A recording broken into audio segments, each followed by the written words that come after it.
Hello and welcome to my little channel. An overdue video again. It's been a while and I've been busy. I'm sorry about that.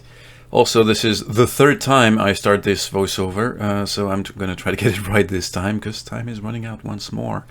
Anyway, today in the sketchbook we have a large sci-fi brutalist building. We're not going to talk too much about the drawing itself. I think the techniques and everything is similar to videos I've done before. I'm going to try and talk a little more about questions I find often on my Reddit, which are very much the same. They talk about where do we find inspiration, what are ways to learn, what are some good resources, attitudes and mindset when you want to draw. So let's get into it while I do the pencil sketch for this drawing in the background. Questions I get very often are about where to learn how to do this kind of drawing. And personally, it's a combination of YouTube and books. I started drawing about 5-6 years ago now, and I didn't have any particular talent or any knowledge on drawing.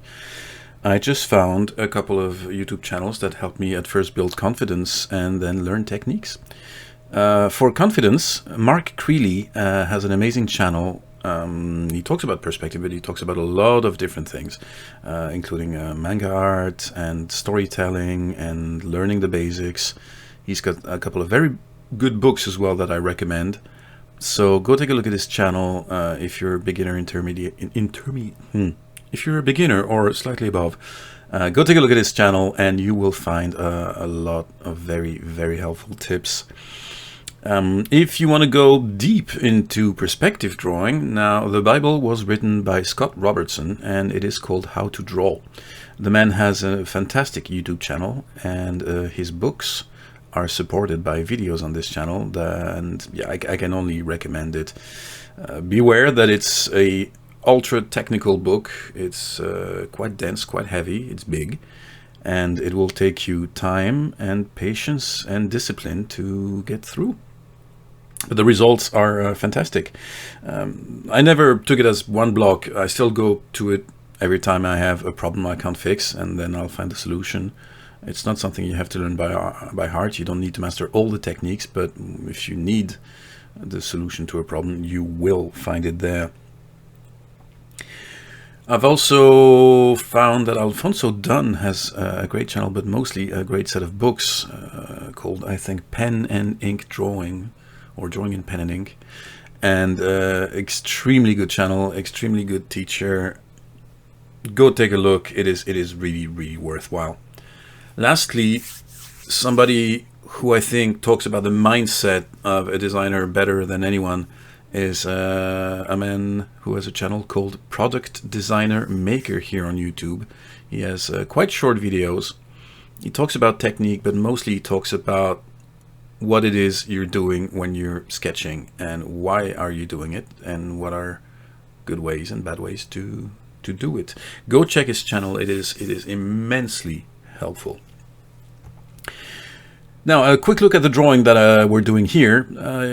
Again, I came with a very, very rough idea of what I wanted to do, and this goes to another question I find often on Reddit is, art block and not knowing what to draw and being unable to put ink on the paper. Well, I think a good way to practice your creativity is to just have a very, very loose idea when you start.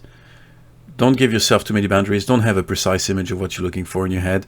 A building, okay, let's do a building. So, start with a box and carve at it and add shapes and take shapes away until you feel roughly satisfied. Even if you don't feel super satisfied, do not stop drawing. Don't let the ugly face of a drawing stop you. Don't get stuck into erasing a million times. Just push through, go with the flow. Don't be too worried as you draw about how the drawing will turn out. You have time to worry about that later. Think about putting ink or putting pencil to the paper. This is how you get somewhere. It takes a bit of discipline, but I think it's really worth it. You have to let go of perfectionism. It's I think it's Dali that said, "Stop chasing it because perfection doesn't exist, and you won't ever catch it." So just do your thing, let the drawing take you somewhere, and you will learn in the process, and you will do things your brain will remember on your next drawing. See here, I added some shapes that were absolutely not planned, like this big thing facing us up here with a triangle. I think that looks great, and this is absolutely not something I had in mind when I started drawing, but as I developed the front side and the right side here, all of a sudden that seemed to fit there, so I just went with it. And looking back to it, it just reminds me of a lot of brutalism architecture that I'm so fascinated with. And be spontaneous. This was not the plan, but it turned out to look okay. Next step for me here, now that I have the shape of the building, will be to add some texture and some details. Again, same as always, I'm not looking to make anything practical, I'm not looking to make anything that makes sense. I don't have a plan as I go into this. I'm here to put ink on paper and try to make it look technically as correct as I can. And that's it. This is really pretty much the mission in my sketchbook. Practice, practice, practice, experiment, see where it goes. I might be happy with it, I might not be happy with it, but it doesn't really matter. What matters is that the drawing gets done.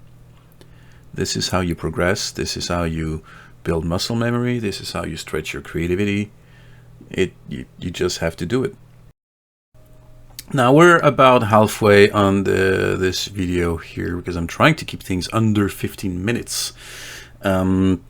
This might be a good time to tell you that if you want some more detailed information on perspective drawing and sci-fi design and this sort of thing in architecture, you are welcome to come take a look at the little Patreon page I've set up, in which I'm happy to answer all and any questions, and I'll be also posting little quick tutorials, mostly on perspective drawing and design, possibly on freehand sketching as well, should people have an interest in that. Yeah, the link will be in the comments, and support is greatly appreciated. Thanks a lot. Alright, back to this drawing for a moment. It's taking shape, it has all the volumes are in place, and the textures and detail are slowly coming along. And I am trying to keep true to everything I've said today in this video as I draw this. Not pressuring myself, not chasing a particular idea. Kind of just letting the drawing take me somewhere. And I think, again, in the end, it kind of worked. This is going to be a drawing for my Instagram mostly, and for you guys on YouTube. Instagram is my portfolio, so this is where I need to upload content regularly. It's been a bit of a challenge these days because I'm working on a couple of projects, and I have a family life, and I try to do these videos, and well, there's only so much time in a week.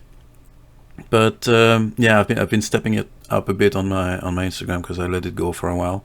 And ultimately, this is where people get to see my work, and this is where people find me when they want me on their project. Instagram and Reddit are my advertising platforms in a sense. And social media is cruel and unforgiving, so if you don't post often enough, it will forget you. So, my little account is still growing slowly. I'm not chasing numbers, I just want to be visible enough so that I still get hired. But that takes at least 2 drawings a week. I should try and do 3 again. I mean, for a few years I drew and posted every day, but now I simply don't have the time for this anymore, and my drawings take longer as well than they did before. I used to post a lot of little sketches. Now I try to post drawings like this one, which are somewhat finished work. That's another thing to consider when you're using social media, when you're learning to draw and you want a following, as they say. You got to find a rhythm that works for you. Don't chase the numbers. ignore the algorithm, try to do solid work, and try to do as often as you can, you know, without hurting your life. And that's it. Just do that. Don't be chasing numbers. Don't be using weird strategies. I think that if you post often enough and you progress in your drawing skills, then you'll ultimately get where you want, unless you want stardom, which is unattainable for most of us. But you know, if you just want to have a little community and some feedback, do good work, do your best work, do it as often as you can, and be patient. I say that, and I need to do a drawing for Instagram again this afternoon because, well, I have to keep up with it. But that's a bit different. Anyways, this drawing you see is coming together. I still like the use of warm and cold color together. So I've got this pinkish tone color thing for my building, which I think works for a concrete texture, concrete color. And then I'm using these cool bluish grays that I think work so well for shadows, at least on buildings. I think they work really, really, really well for that. Maybe a little less when I do spaceships, but for cities and architecture, I think it works beautifully. So there you go. Trying to keep it simple because I have a limited palette these days because, well, I'm running out of markers. They're all drying, and they cost an arm and a leg. So I'm trying to limit what I use in my sketchbook. I like the look of limited palettes in drawings, so that's working well for me. And it's, yeah, you know, I have to save some for other projects. Anyway, this is coming together. I am going to forget to record the sky that I'm going to do in a second. I don't want to do a big background on this thing. I don't want to do a city or anything, so it's just going to be a blue sky with a hint of a gradient. And it's going to come in a second because I was an idiot and didn't record when I did it. Boom, there you go. Just two shades of blue mixed together. What's left to do here is throw a little grunge on this thing and make it look a bit more used and old. So a few rust patches. Then I'll be throwing a little highlight here and there to make the panels nice and separated. And that's it. The drawing is almost done. So yeah, remember, YouTube is your best friend. Don't forget books if you're looking for inspiration, if you want to see what other people are doing, if you want to build your visual library. Books are underrated and they're cheap, they're available. Get them. I can only recommend. For the rest, try to have a bit of discipline. Don't burn yourself out. Have fun, experiment. Remember, no one's judging you, and you shouldn't judge yourself too harsh either. All right, we're reaching the end of this video. It was a bit all over the place, but I hope you found some interesting content in there. If you did, please like and subscribe, and I will see you next time. Thank you so much for joining, and talk to you soon, guys.